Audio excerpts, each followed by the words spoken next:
नमस्कार, स्वागत है आप सबका द जनपद न्यूज पर। मैं हूं आपके साथ तनिषा भारद्वाज। मैं इस वक्त मालवीय नगर में उस जगह पर खड़ी हूं जहां पर कुछ दिनों पहले ही एक भीषण अग्निकांड हुआ था, जिस अग्निकांड में 22 लोगों की जान चली गई थी। अभी आप देख सकते हैं मेरे ठीक पीछे वो बिल्डिंग आपको नजर आएगी। आप देख सकते हैं वो बिल्डिंग पूरी की पूरी जो इस वक्त राख में एक तरीके से मैं कहूँ तो बदल चुकी है। देखिए पूरी की पूरी काली हो चुकी है। यही वो जगह है जहाँ पर कुछ दिनों पहले शॉर्ट सर्किट के कारण इस बिल्डिंग में आग लगी थी, ऐसा बताया जा रहा है। लेकिन आप मेरे पीछे देखेंगे, ये वो जो टीन की दुकान आपको दिख रही है ना, ये दुकान है रियाजुद्दीन की। उन रियाजुद्दीन की जिन्होंने उस वक्त लोगों की मदद की, और लोगों की मदद करने के लिए उन्होंने जो अपनी दुकान के गद्दे थे ना, गद्दे इस गली में बिछा दिए थे ताकि ऊपर से लोग अपनी जान बचाने के लिए वहां पर कूद सके।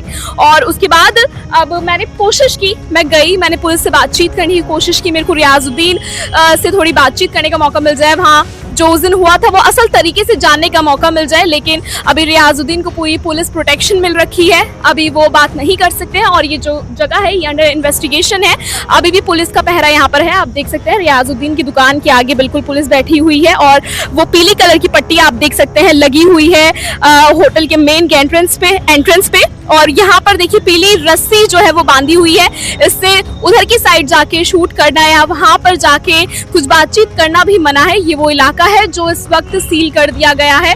और अभी मैं आपको जो तस्वीरें दिखा रही हूँ, तस्वीरें आपको मैं अग्निकांड के बाद का जो माहौल है वो दिखा रही हूँ। तो आइए अब इस बारे में जानते हैं आसपास के लोगों का क्या कहना है, लोग अपने उस वक्त क्या हुआ था, लोगों की आप बीती सुनते हैं, और उसके बाद सरकार ने क्या कुछ कदम उठाए वो सब कुछ जानते हैं। मालवीय नगर में जहां पर अग्निकांड हुआ था, जिस होटल में जो आग लगी थी, अब हम उससे थोड़ा आगे आए हैं उसी गली में। तो मुझे पता चला अभी जो मेरे साथ यहाँ ये मौजूद है, ये इनका ऑफिस है और वहां पर आगे इनकी दुकान है जो उस वक्त बंद है। तो अब इनसे जानते हैं उस दिन क्या हुआ था, क्या हालात थे, उसके बाद सरकार ने क्या कदम उठाए और अब यहाँ कैसा माहौल है। तो सर पहले तो अपना नाम बताइए और आपकी किस चीज की दुकान है? हार्डवेयर की दुकान है। अच्छा, तो क्या हुआ था उस दिन एक्चुअली तार सर्किट हुआ, लाइट की वजह से उसमें किचन में आग लगी और धुआं हुआ। और उसके बाद नीचे से ग्राउंड फ्लोर से धुआं चालू हुआ, आग लगना, और वो ऊपर बढ़ती गई। फायर वालों को फोन किया गया, उन्होंने 1 घंटे लेट आए। अच्छा, लेकिन आने के बाद भी अगर जब आए तो उन्होंने 20 मिनट के अंदर में कंट्रोल कर दिया। लेकिन ये कहा जा रहा है कि गली बहुत तंग थी, इसलिए फायर ब्रिगेड की गाड़ी अंदर नहीं आ पाई, उसके चक्कर में और देर हुआ। ये सब किसी न किसी तरह से लोग अपना अपना दिमाग चला रहे हैं, बाकी ऐसी कोई बात नहीं है। 2.5-3 मिनट का रास्ता है, मालवीय नगर थाने के पीछे फायर ऑफिस है, वहाँ से 2.5-3 मिनट लगता है आने में। बहुत ज़्यादा से जाम लगे तो 10 मिनट लग सकता, 15 मिनट लग सकता, इससे ज़्यादा ज़िंदगी में कभी टाइम नहीं लग सकता। फिर उसके बाद क्या हुआ? बचाव कार्य के बाद कैसे पीड़ितों को ले जाया गया? फिर उसके हमने यहाँ एम्बुलेंस आई, लगातार एम्बुलेंस अवेलेबल रही। जैसे जैसे निकालते गए हम लोग, वैसे वैसे एम्बुलेंस में भर के भेजते गए हॉस्पिटल। और उसके बाद अब क्या, अब कोई कार्रवाई हो रही है? या अभी देखा आगे कि फायर ब्रिगेड के कुछ पोस्टर्स लगे थे। कुछ दिन पहले बजाज साहब को मैंने रिसीव कर लिया था। उसके बाद किचन वाले को भी अभी मोबाइल में हमने देखा, किचन वाले को भी उन्होंने रिसीव कर लिया है पुलिस वालों ने। बाकी कार्रवाई चल रही है, देखो क्या होता है इसके बारे में। तो अभी हमने आपको उस गली में जहां एंट्रेंस है वहां के हालात दिखाए कि इस वक्त क्या हालात है। पुलिस सुरक्षा है, रियाजुद्दीन की दुकान को पूरा पुलिस ने वहां सिक्योरिटी कर रखी है। तो अब हम उस गली में पहुंचे हैं जहां पर ये होटल है। आप मेरे पीछे देख सकते हैं, ये होटल वही है जो पूरा का पूरा जल चुका है। तो आइए अब यहाँ के लोगों से जानते हैं कि उनका क्या मानना है, क्या वो कहते हैं इस बारे में। तो मेरे साथ एक भैया मौजूद है, तो इन्होंने उस दिन की पूरी वारदात अपनी आंखों से देखी है। तो आइए इनसे पूछते हैं। भैया कहाँ, पास में ही रहते हैं? मैम मैं पीछे वाली गली में रहता हूँ। उस दिन हमें पता चला कि यहाँ पे आग लग गई है, तो हम लोग सब लोग देखने आए थे। तो यहाँ पे देखा था, मौके पे फायर ब्रिगेड भी आ गई थी, और प्रशासन ने ये होटल वगैरह जो है सीज भी कर दिया है। बहुत सी ऐसी चीज़ें हैं जो लापरवाही की वजह से हुई हैं। ये जितने भी लोगों की जान गई है, इसमें बहुत लोगों की लापरवाही है। लेकिन वही चीज़ है, कोई बोल दे तो फिर उसके पीछे प्रशासन वो कर देता है। बस। तो भैया आप जब आए तो यहाँ जल चुकी थी, बिल्डिंग में आग लग चुका था? मैम आग लग चुकी थी, सुबह 8 बजे की बात थी। फिर बाद में मैं सब्जी लेने आया था, तो मैंने देखा कि इधर बंद है पूरा। फिर मैंने पता किया क्या हुआ, तो लोगों ने बताया कि आग लग गई है, लोग कूद रहे हैं। फिर हमने देखा, फिर आए दौड़ते हुए, तो ये पूरा एरिया सीज कर दिया, मतलब बंद कर दिया गया था। फिर उसके बाद में जो हमें देखने को मिला, उसके बाद आगे फिर हम उधर से भी आए, उधर से भी देखा, फायर ब्रिगेड आ चुकी थी, मौके पे आई, ये पूरा एरिया ब्लॉक था तब। ठीक है, बहुत बहुत शुक्रिया आपका।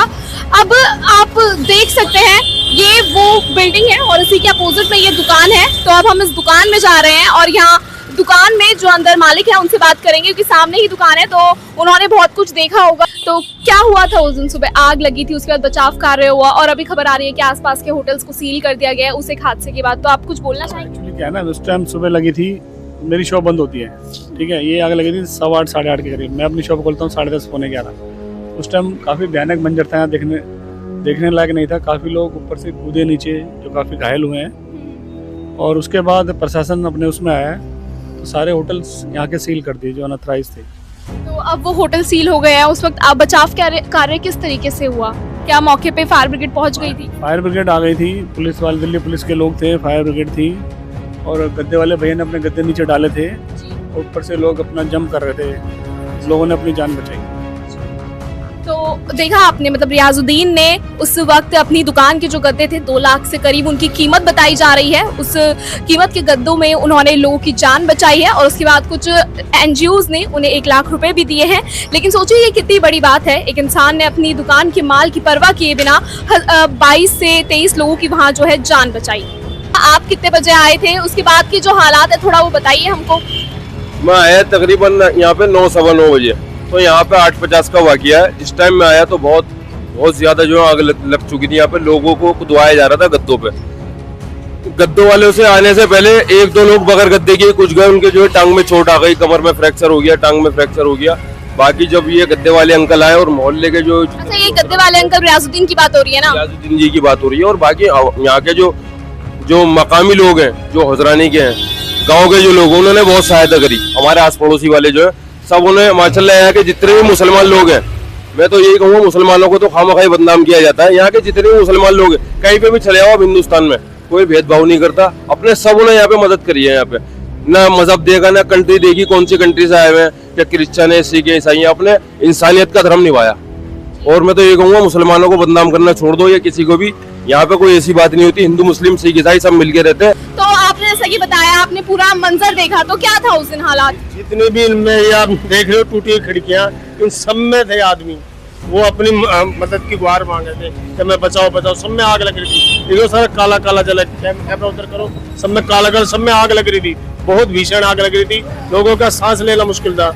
अधिकतर लोग वहां से कूद के नीचे गद्दे पे आए, बड़ी मुश्किल से कोई बचा, कोई बहुत से बच्चे हैं, बहुत से के हाथ पैर भी टूट गए, ये हाल हो गए थे। सब में जितनी खिड़कियां देख सकते हैं आप। मैं अपने विजय को बोलूं कि एक बार हर खिड़की को दिखाए, जैसे जैसे यहाँ स्थानीय लोग बोल रहे हैं। सर में चिल्ला रहे थे, अपनी मदद मांग रहे थे। जो यहाँ के लोकल हम आदमी रहते हैं, जैसे यहाँ के भी है, इस एरिया के बहुत सारे लड़के थे मेरे उम्र के, उन्होंने बहुत सौ को बचाया, निकाला, मदद की उन्होंने। तो फायर ब्रिगेड कितनी देर में आई थी? बचाव कार्य कब शुरू फायर हुआ? ब्रिगेड तो सही समय पे आ गई थी बस। जी, बहुत बहुत शुक्रिया आपका। तो देखिए, अब थोड़ा सा हम उसी इलाके में आ गए हैं। मैं आपको दिखा दूं, ये कुछ वो होटल्स हैं और आप इनको कहिए कुछ रेस्टोरेंट टाइप है, जिनमें सील कर दिया गया है। फायर ब्रिगेड वालों का ये जो नोटिस है, violation of fire prevention and fire safety measures का जिन्होंने पालन नहीं किया, उनके बाहर ये नोटिस चिपकाया गया है। तो यहाँ पर स्थानीय लोगों से जानते हैं नोटिस कब चिपकाया गया और उस दिन आग का मंजर क्या था। तो इसी के बगल में जो दुकान है, मैं अंकल से जानती हूँ। अंकल, क्या हालात है और ये नोटिस कब लगाया गया? ये अभी लगभग 2 घंटे पहले जो है फायर के इंस्पेक्टर्स आए थे और डेसू वाले भी आए थे, जिनका कंबाइंड ऑपरेशन हुआ है। वो सभी बिल्डिंगों पर अपना फायर का नोटिस लगा करके जा रहे हैं। और डेसू वाले, जिनको हमने कहा था कि भैया अपनी तार को ठीक करा के जाइए, तो आज उन्होंने वो सारी तारें यहाँ से हटाई हैं। वाईफाई वाले, नेट वाले जो तारों का हजूम था, जिसकी वजह से हमारे और भी आग लग सकती है। तो अब जो है आगे के एहतियाती कदम उठाए जा रहे हैं गवर्नमेंट की तरफ से। और ये बिल्डिंग सील कब हो गई थी?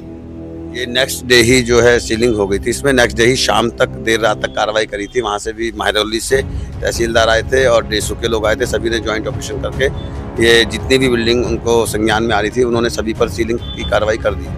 अच्छा, तो उस दिन जब आग लगी थी आप थे यहाँ पर मौजूद? तो क्या मंजर था उस वक्त? कितने लोग फंसे उसमें? राहत बचाव कार्य कब से शुरू हुआ? 8:15 पर जब मैं अपनी शॉप खोलने के लिए आया था, तो धुएं का जहरीला धुआं इधर किस तरफ को आ रहा था। तो हम आगे की तरफ गए तो सब्जी वाले ने बोला कि सामने फ्लोर स्टे में आग लगी हुई है। तो फिर दुकान का खोलने का दिमाग से निकाल के फिर हम आग की तरफ चले गए, तो वहाँ पर जो है और भी लोग लगे हुए थे, उसमें हम भी शामिल हो गए राहत बचाव कार्य में। राहत बचाव कार्य में 20 से 25 लोग लगे हुए थे। 3-4 गलियों में सभी लोग मिलकर अपनी अपनी तरह से जो बन पड़ता था लोगों को बचाने की मदद कर रहे थे। आग तब तक ज़्यादा नहीं लगी थी। जब हम पहुँचे थे तो वहाँ पर 25 से 30 खिड़कियाँ हैं जो ऐसे टफन ऐसे ग्लासेस की पड़ी हुई हैं कि हमारे तोड़ने से भी नहीं टूट रही थी। हथौड़ी मारने से एक चोट में नहीं टूट रही थी, 4 चोटें मारने पे, और हमने पत्थर ईंट के उठा के मारे थे, तब जाके वो खिड़कियाँ टूटी थी। वहाँ से फिर हमने लोगों के चिल्लाने की जब आवाज़ सुनी तो हमने लोगों को बोला आप नीचे कूद जाइए। लोग नीचे नहीं कूद रहे थे, नीचे सड़क थी। तो वहाँ पर एक रजाई गद्दे की शॉप थी, वहाँ से हमने गद्दे ले लिए थे। रियाजुद्दीन, सुनने में आया कि उन्होंने बहुत अच्छी मदद की है, आपने 2 लाख रुपए के गद्दे उन्होंने दान किए। हाँ जी, रियाजुद्दीन भाई साहब और अरमान वो तब तक वहाँ नहीं आए थे, वो लोग थोड़ी सी देर के बाद आए थे। उससे पहले ही रेस्क्यू ऑपरेशन आरंभ हो गया था। वहाँ पर पिछली गली में हमारे इसरार, शोएब, वसीम, रजा ये लोग भी आए हुए थे, फिर रियाजुद्दीन भाई भी आ गए थे। फिर फायर के और एम्बुलेंस के और पुलिस के आने के बाद फिर रियाजुद्दीन भाई साहब से हमने जो चदरें ली लोगों को निकालने के लिए, 40 से 45 लोगों को निकाला था, जिसमें से उस समय 25 से 30 लोगों की सांस चल रही थी। 4 मृत निकाले गए थे और जो लोग वहाँ से कूदे थे वो काफ़ी सकुशल बच गए माइनर इंजरी के साथ। अगर हमारे पास अच्छे से इक्विपमेंट्स होते, कुछ साधन होते, कुछ समझ होती, लेकिन जेल की तरह था। जेल भी शायद ऐसे नहीं होगी, उसमें भी हवा पास होगी। इसमें तो पूरा ऐसे कवर किया हुआ था कि बस आ करके जैसे, मतलब समझ में नहीं आ रहा, आज तक हमें समझ में नहीं आ रहा। हम सो भी नहीं पाए, हमारे आंसू सूख भी नहीं पाए। देखो अभी भी रोना आ रहा है, बहुत भयानक मंजर था। और हम सारी शाम तक, सारे सुबह लगे, सभी लोगों ने मिलकर करा था। मैं आपसे ये भी कहना चाहूँगा कि यहाँ पर किसी एक को ना दिया जाए कि बाकी लोगों का मनोबल टूटता है। अब इसमें गोविंद कुमार टमाटर वाला भी था, तो एक राकेश कुमार मटके वाला भी था, एक शशि था। किसी ने नहीं पूछा सीढ़ियाँ कौन लेकर के आया। शशि भाग के पीछे कुमार गली से, कुमार बस्ती से सीढ़ियाँ लेकर के आया था, कोई रस्सी लेकर के आया था। देखिए, इनकी जो नम होती हुई आंखें हैं, जो आंखों में आंसू हैं, वो चीज उस बात की गवाही दे रहे हैं कि मंजर कैसा था उस दिन, कितना दर्दनाक माहौल था। लोग जब अपनी चीख पुकार कर रहे थे, इनकी आंखें इस चीज को बता रही हैं कि उस वक्त का जो माहौल था वो काफी डरावना था। मतलब ऐसा माहौल ही कभी, मतलब ऐसे आग लग गई, लोगों को पता भी नहीं था, लोग रात को आए और फॉरनर्स थे आधे से ज्यादा। तो इनका ये जो आंखों में आंसू है, ये बता रहे हैं कि कितने दर्दनाक माहौल से इन लोगों ने उन लोगों को निकाला है। ऐसी तमाम खबरों के ऊपर लगातार ग्राउंड रिपोर्ट देखने के लिए बने रहिए द जनपद न्यूज के साथ।